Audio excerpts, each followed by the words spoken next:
Student lipid की सबसे पहली टाइप हम डिस्कस करेंगे और उस टाइप का नाम है एसाइल ग्लिसरॉल।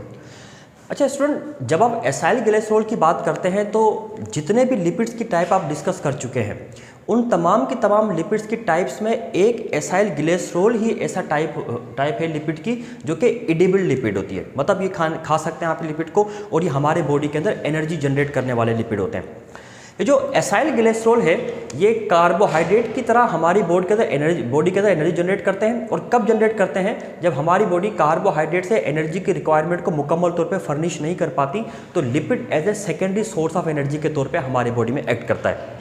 अगर कार्बोहाइड्रेट से कंपेयर किया जाए तो लिपिड के अंदर एनर्जी जनरेट करने की एबिलिटी कार्बोहाइड्रेट के मुकाबले में ज़्यादा होती है। और ज़्यादा क्यों होती है? क्योंकि 1 ग्राम अगर कार्बोहाइड्रेट आपकी बॉडी में एनर्जी प्रोड्यूस करता है तो 4 कैलोरीज करता है, लेकिन अगर उसी की जगह पर 1 ग्राम लिपिड आपकी बॉडी में एनर्जी जनरेट करेगा तो वो 9 कैलोरीज एनर्जी जनरेट करता है। तकरीबन 2.25 टाइम्स मोर एनर्जी जनरेट कर सकता है एज कंपेयर टू कार्बोहाइड्रेट।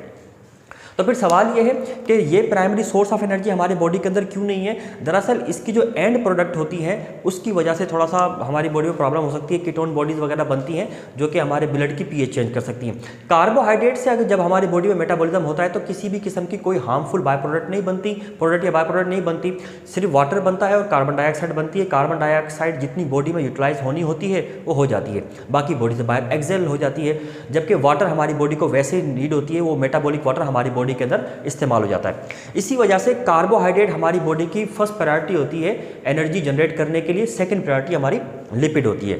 तो लिपिड भी एनर्जी जनरेट कर सकता है लेकिन कार्बोहाइड्रेट से ज़्यादा करेगा, लेकिन ये सेकेंडरी सोर्स ऑफ एनर्जी है।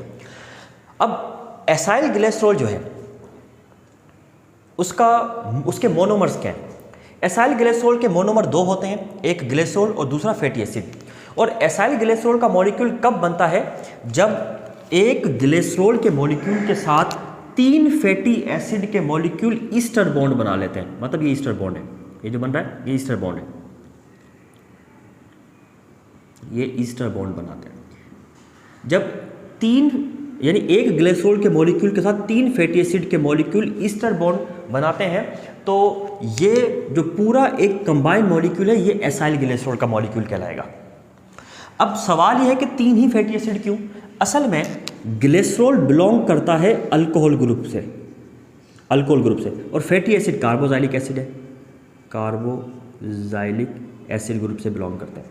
अल्कोहल ग्रुप के जितने भी कंपाउंड होते हैं उनका फंक्शनल ग्रुप होता है OH और इनका होता है COOH, और यही दोनों फंक्शनल ग्रुप आपस में बॉन्डिंग करते हैं। इस बॉन्डिंग के प्रोसेस में हाइड्रोक्सिल ग्रुप वो साइड प्रोवाइड करता है जहाँ से फैटी एसिड अपने आप को लाकर यहाँ से अटैच करेंगे। और ग्लिसरॉल के अंदर 3 ही हाइड्रोक्सिल ग्रुप होने की वजह से फैटी एसिड के भी 3 ही मॉलिक्यूल इसके साथ अटैच हो सकते हैं, ज़्यादा नहीं हो सकते। यही वजह होती है कि एक ग्लिसरॉल के साथ 3 फैटी एसिड के मॉलिक्यूल अटैच होते हैं एसाइल ग्लिसरॉल के साथ। अच्छा, अब ये तो ग्लिसरॉल का मॉलिक्यूल है।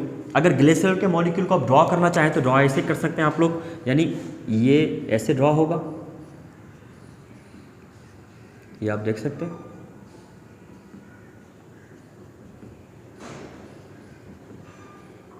ये ग्लिसरॉल का मॉलिक्यूल है। अब ये 3 OH जो है ये बॉन्डिंग के लिए यानी ईस्टर बॉन्ड बनाने के लिए फैटी एसिड को अपनी बॉन्डिंग साइट प्रोवाइड करते हैं, इसलिए 3 ही जो है ना ईस्टर बॉन्ड बनते हैं और 3 ही फैटी एसिड जो है ना अटैच हो पाते हैं ग्लिसरॉल के मॉलिक्यूल के साथ। अब हम ऑर्गेनिक केमिस्ट्री में आमतौर पर 2 टर्म इस्तेमाल करते हैं, एक है सैचुरेटेड और एक है अनसैचुरेटेड। इन टर्म्स को यूज़ करके समझने के बाद हम मजीद एसाइल ग्लिसरॉल की क्लासिफिकेशन करेंगे। फर्ज करें ये जो फैटी एसिड्स हैं ये 2 टाइप के होते हैं, एक होते हैं सैचुरेटेड और दूसरे होते हैं अनसैचुरेटेड फैटी एसिड्स। सैचुरेटेड और अनसैचुरेटेड फैटी एसिड 2 टाइप के होते हैं। Now what do you mean by saturated? फर्ज करें हमारे सामने ये कार्बन की चेन है।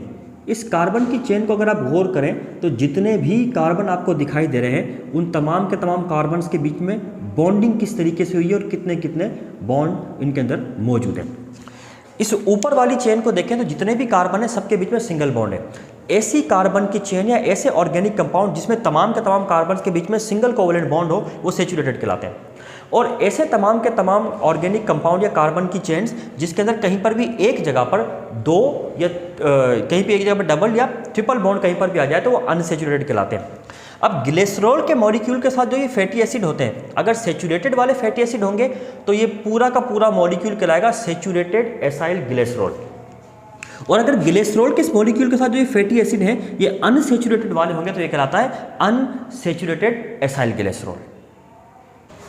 अच्छा, सेचुरेटेड और अनसेचुरेटेड जो एसाइल ग्लिसरॉल होते हैं उनमें जस्ट बॉन्डिंग का ही डिफरेंस नहीं होता, बल्कि इस बॉन्ड के अलावा इनकी फिजिकल स्टेट का भी डिफरेंस होता है। फिजिकल स्टेट का डिफरेंस मतलब कैसे कि अगर मिसाल के तौर पर जितने भी ग्लिसरॉल के साथ फैटी एसिड के मॉलिक्यूल हैं वो अगर सेचुरेटेड टाइप के होंगे तो saturated acyl glycerol physical state कौन सी बनाते हैं? सॉलिड। और अनसेचुरेटेड कौन सी फिजिकल स्टेट बनाएंगे? लिक्विड। यही वजह होती है कि ग्लिसरॉल के साथ जो फैटी एसिड सेचुरेटेड वाले होते हैं वो सॉलिड फॉर्म में होने की वजह से ये तमाम की तमाम चीज़ें फैट्स कहलाती हैं। ये चीज़ क्या कहलाएंगी? फैट्स। मतलब चर्बी, घी वगैरह जो होती है ना वो सेचुरेटेड एसाइल ग्लिसरॉल से यानी फैटी एसिड से बने हुए होते हैं। जबकि अनसेचुरेटेड फैटी एसिड होते हैं तो वो नेचुरली रूम टेम्परेचर पर लिक्विड होते हैं, इसलिए ये तमाम चीज़ें ऑयल होती हैं। एक सवाल हो सकता है ना कि भाई अगर मिसाल के तौर पे आप लोग बात करते हैं कि acyl glycerol are the edible lipids होते हैं। अगर इडेबल्स हैं तो इडेबल चीज़ें दो टाइप की हैं, या तो ऑयल फॉर्म में है या फिर सॉलिड फॉर्म में, मतलब मक्खन है, घी है, चर्बी की फॉर्म में मौजूद होती है। तो दोनों में से कौन सा एसाइल ग्लिसरॉल है? आप कहेंगे दोनों एसाइल ग्लिसरॉल है। अगर दोनों ही एसाइल ग्लिसरॉल हैं तो फिर एक सॉलिड क्यों है रूम टेम्परेचर पर, एक लिक्विड क्यों है? दरअसल सेचुरेटेड और अनसेचुरेटेड का फर्क होता है। अगर ग्लिसरॉल के साथ जो फैटी एसिड अटैच हैं वो सेचुरेटेड टाइप के होंगे तो सॉलिड एसाइल ग्लिसरॉल बनेगा जिसको फैट्स कहते हैं, और अगर इसके साथ अनसेचुरेटेड फैटी एसिड है तो लिक्विड बनेगा जिसको हम ऑयल्स कहते हैं। तो ये थोड़ा सा इनके अंदर डिफरेंस होता है। हम एक चीज़ नोट करते हैं कि फ़र्ज़ करें कि बीफ है। अब बीफ को अगर आप कोई टच करके देखें या उसको काटते हैं तो आपके हाथों में थोड़ी सी चिकनाई सी लग जाती है, बिल्कुल आपके हाथ जो है ना वो चिकने हो जाते हैं।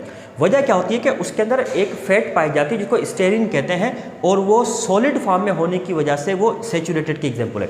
जबकि लिनोलिन जो है, जो कॉटन सीड ऑयल पाया जाता है, वो अनसेचुरेटेड की एग्जांपल होती है। और इन एसाइल ग्लिसरॉल में चूँकि ग्लिसरॉल और फैटी एसिड्स के बीच में ईस्टर बॉन्ड बनता है, इसलिए एसाइल ग्लिसरॉल के बनने के प्रोसेस को ईस्टरिफिकेशन का प्रोसेस भी कहते हैं। स्टूडेंट, एक जो नॉर्मल शख्स होता है, एक नॉर्मल यानी वेट का जो इंसान होता है, उसकी बॉडी के अंदर ये एसाइल ग्लिसरॉल या जो फैट जो होती है उसकी तकरीबन 16 kg की मिकदार होती है। मतलब 16 kg एक नॉर्मल इंसान के अंदर फैट होती है। अगर इस फैट को एनर्जी यूटिलाइज करने के काम में लाया जाए तो 16 kg फैट से 1,44,000 किलो कैलोरीज एनर्जी जनरेट होगी, जो कि एनर्जी की बड़ी ह्यूज अमाउंट होती है।